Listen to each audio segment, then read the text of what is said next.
Hello and welcome back to episode 8 of the Old Timer's Tales. Here in this series, the old timer Jayanta Kumar Nath would introduce you to amazing tales from all across the globe, belonging to diverse genres. All these stories are a part of an anthology, the book titled Contemporary Global Fiction. These stories have been wonderfully compiled and edited by Dr. Susminder G. Kaur. The book has been published by Penprints India Limited, Calcutta. Today the story we would listen to is Amitu, written by Dr. Bikash Mepo. Bikash Mepo is a PhD research scholar in the Department of English at Rajiv Gandhi University, Doimuk, Arunachal Pradesh. He received bachelor's degree from Indira Gandhi Government College, Tezu. He has also completed Masters in English Literature and Meters, Phil in English Language Teaching from Rajiv Gandhi University, Doimuk. His area of interest is ELT and Northeast Literature. Well, if you love these kinds of stories, please press the like button on the screen and subscribe to the channel for more of these tales. So let's start.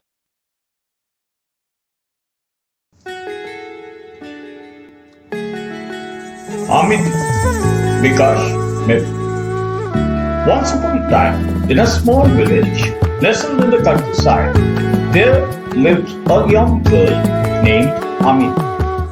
Mia and Hafi's daughter, Amitu, was not conceived through marriage, and their love faced numerous obstacles. Mia's parents, upon learning of their relationship and pregnancy, insisted that Haki marry their daughter by presenting a Amitu, a traditional symbol of commitment. However, instead of a Amitu, Haki had offered a pig to Mia's family, causing great offense and resulting in their separation. Haki, who was already married and had 2 sons, could not convince Mia's parents to accept his marriage proposal. Mia, heartbroken by the turn of events, sought solace at her brother's house. Her maternal uncle named her daughter Amitu, and after some years, her mother married another man, hoping for happiness and stability in her new life. Meanwhile, their daughter, Amitu, grew up in the care of her uncles. From a tender age, she was burdened with responsibility beyond her years. Rising before the break of dawn, she diligently went about her chores, cooking, collecting firewood, and working in the fields. Despite her young age, her tasks resembled those of adults, showcasing her maturity and resilience. However, amidst her adult-like conduct, Amitu was still an innocent child at heart. One of her daily duties was to fetch water from a distant source. The journey was long and arduous, and Amitu would often get lost in the joy of childhood, indulging in brief moments of play along the way. Unfortunately, this led to her reaching home later than expected on several occasions, which resulted in severe beatings from her caretakers. They cared little for her innocence and focused solely on her failure to complete her task properly. One fateful day, Amitu's father decided to take her to his house, where his stepmother resided. As they arrived, the air was thick with tension, and Amitu could hear her stepmother's angry voice piercing through the walls. The house felt unwelcome, and it didn't take long for the situation to turn worse. Without any warning, one of Amitu's stepbrothers rushed towards her and forcefully pushed her out of the house. Confused and scared, Amitu found herself on the ground, tears streaming down her face. She was too young to understand what was happening, but she knew she was unwanted. Bruised and battered, Amitu managed to find her way to her uncle's home.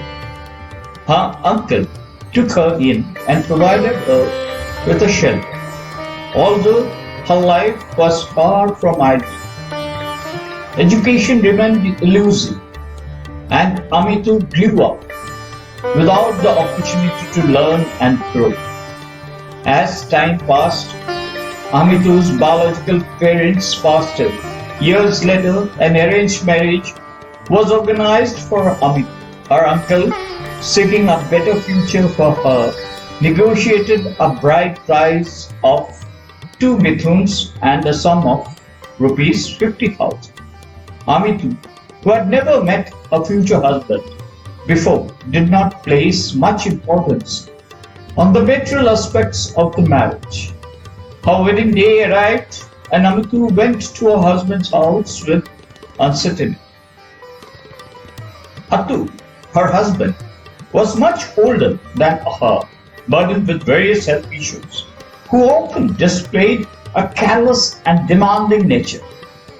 One day, Atu demanded that Amitu make a wine for him, despite knowing that Atu's health was not in good condition. Amitu tried to dissuade him from drinking too much. But Atu, fueled by his arrogance, reminded Amitu of the bride price he paid to her uncle, hoping to silence her objections. Reluctantly, Amitu agreed to fulfill Atu's request. She went to the neighborhood and procured a jug of wine for him. Life for Amitu remained unchanged in her husband's house. She tirelessly performed various tasks, from farming and collecting firewood to rearing pigs and chickens. Despite her pregnancy, she continued to shoulder all her responsibilities without a proper night's sleep. As her due date approached, Amitu found herself walking in the fields.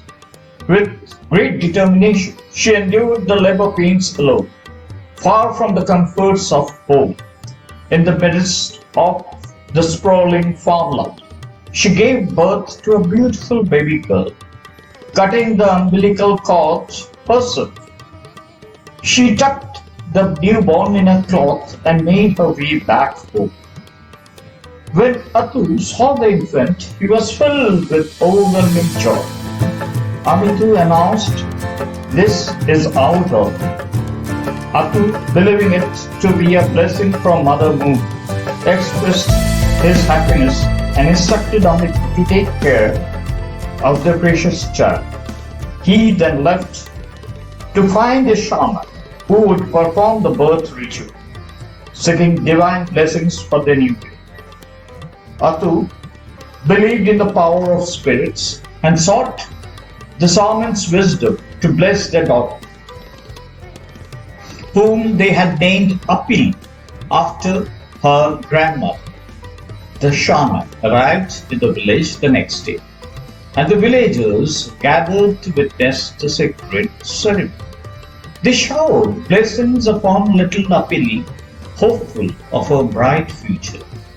The village rejoiced, believing that the spirits would protect her. However, as time went by, little Apili fell seriously ill. Atu, in his distress, accused Amitu of not properly taking care of the daughter. Filled with worry and desperation, Atu sought out the shaman once again, hoping for a cure for his ailing child. The shaman arrived and performed rituals, delving into the realm of spirits. After completing the ceremony, the shaman revealed that the cause of Apili's suffering was displeasure of the jungle spirit. He explained that someone had cut one of the hanging roots in the jungle, severing the spirit's ladder. Assured by the shaman's intervention, Atu's heart found solace. He was told that if Apili's condition did not improve, he should seek medical help. Sadly, Apili's health deteriorated, and Atu decided to send Amitu alone to the distant hospital, as he was an old man and could not make the arduous journey. Amitu embarked on a long and tiring journey, walking throughout the day until she reached the hospital. The doctor diagnosed Apili with food poisoning and prescribed medication. Amitu promptly collected the medicine from the pharmacy and spent the night at the hospital. The next day, after being assured by the doctor that Apili would recover, Amitu headed back home. Atu, concerned by her prolonged absence, confronted her with suspicion, accusing her of roaming around town. Amitu, hurt by the lack of trust, explained that she had spent the whole day traveling to the hospital and had stayed the night due to the late hours. Amitu noticed that Atu's health was also deteriorating as he coughed profusely. Worried for his well-being, she insisted on taking him to the hospital, but he stubbornly refused. Determined to care for her ailing husband, Amitu continued to shoulder all the household chores and farm work. Despite her tireless efforts, Atu remained bedridden, his condition worsening each day. The village shaman arrived once again, and with sorrowful eyes, he explained that Haki's suffering was a result of his excessive drinking habits. However, Atu refused to change his ways. Amitu carried the weight of the household on her shoulders, enduring Atu's constant scolding and harsh words. She never wavered in her dedication, striving to create a peaceful environment for her husband.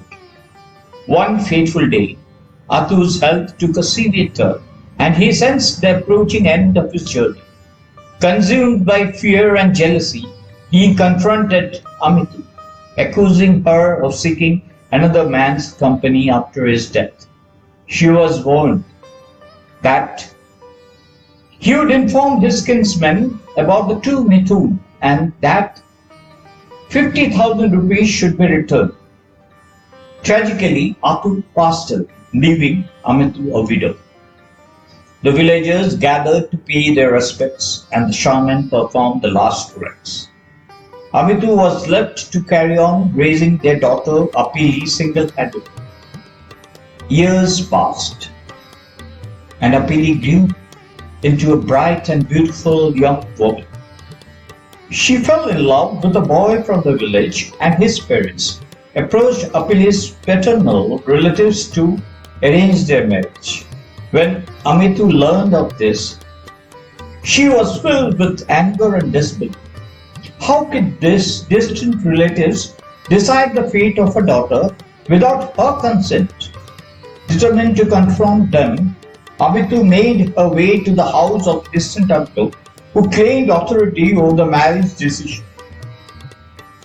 She expressed her discontent, highlighting how these relatives had been absent during her husband's suffering and showed no sympathy. The distant uncle defended his position, citing traditional customs as the basis for his authority. But Amitu, a strong-willed and fiercely protective mother, challenged this notion. She argued that custom should not override the well-being and happiness of her own daughter. The distant uncle eventually relented and returned the Mithuns that had been offered, realizing the error of his ways. With the situation resolved, Amitu remained worried but supportive of her daughter's relationship. She invited Apili's beloved Ini to their humble home, eager to know more about the man who had won her daughter's heart. Amitu asked him questions, seeking to understand his intentions and knowledge of Apili. Ini, with a genuine love and respect for Apili, expressed his commitment to making her happy. Amitu observed their interactions closely, and as days turned into months, she saw the bond between them.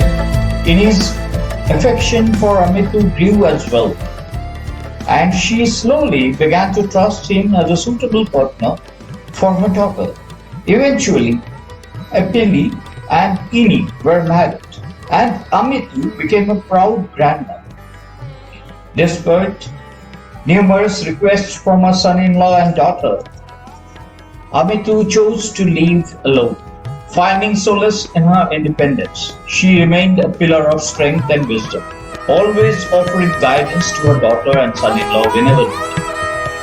As the years passed, Amitu continued to live her life with grace and dignity. One night, while peacefully sleeping, she passed away, leaving behind a legacy of resilience and unconditional love.